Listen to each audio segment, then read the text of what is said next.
Visceral fat ಅಂದರೆ ಏನು ಅಂದರೆ ನಮ್ಮ ಸೊಂಟದ ಸುತ್ತಳತೆ ಅಂದರೆ ಸೊಂಟದಿಂದ ಈ ಕತ್ತಿಂದ ಸೊಂಟದವರೆಗೆ ಇರ್ತಕ್ಕಂಥ ಫ್ಯಾಟ್.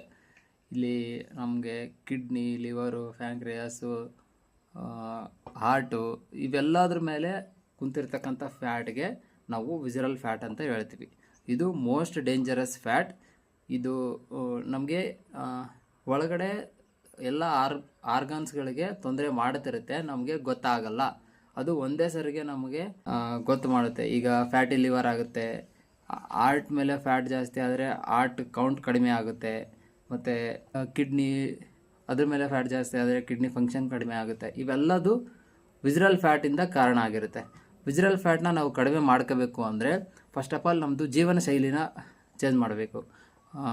ಕರೆಕ್ಟ್ ಟೈಮಿಗೆ ಊಟ, ಸರಿಯಾಗಿ ನಿದ್ದೆ, 6ರಿಂದ 7 ಅವರ್ ನಿದ್ದೆ ಮಾಡಬೇಕು.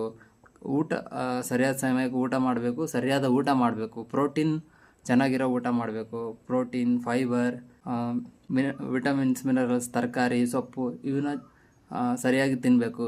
ಮತ್ತು ವಿಸರಲ್ ಫ್ಯಾಟ್ ನಮ್ಮದು ಕಡಿಮೆ ಆಗಬೇಕು ಅಂತಂದರೆ ನಾವು ಮೂರು ಸಾರಿ ಮಾತ್ರ ಬಾಯಿ ತೆಗಿಬೇಕು. ಬೆಳಗ್ಗೆ ಟಿಫಿನ್, ಮಧ್ಯಾಹ್ನ ಊಟ, ರಾತ್ರಿ ಊಟ. ಅದು ರಾತ್ರಿ ಊಟ ನಾವು 6:30-7 ಗಂಟೆಗೆ ಮಾಡೋದ್ರಿಂದ ಇನ್ನು ತುಂಬ ಚೆನ್ನಾಗಿ ವೆಯ್ಟ್ ಲಾಸ್ ಆಗೋದಕ್ಕೆ, ಫ್ಯಾಟ್ ಬರ್ನ್ ಆಗೋದಕ್ಕೆ ಹೆಲ್ಪ್ ಆಗುತ್ತೆ. ವಿಸರಲ್ ಫ್ಯಾಟಿಂದ ತುಂಬ ತೊಂದರೆಗಳು ಬರ್ತವೆ. ನೀವು ಗೂಗಲಲ್ಲಿ ಸರ್ಚ್ ಮಾಡಿ what is the disadvantage of visceral fat ಅಂತ. ನಮ್ಮದು ಸುತ್ತಳತೆ 32ಕ್ಕಿಂತ ಜಾಸ್ತಿ ಇರಬಾರ್ದು. ಸೊಂಟದ ಸುತ್ತಳತೆ 32ಕ್ಕಿಂತ ಜಾಸ್ತಿ ಇತ್ತು ಅಂದರೆ ನಮಗೆ ಯಾವತ್ತಾದರೂ ತೊಂದರೆ ಮಾಡೇ ಮಾಡುತ್ತೆ ಅಂತ ಅರ್ಥ.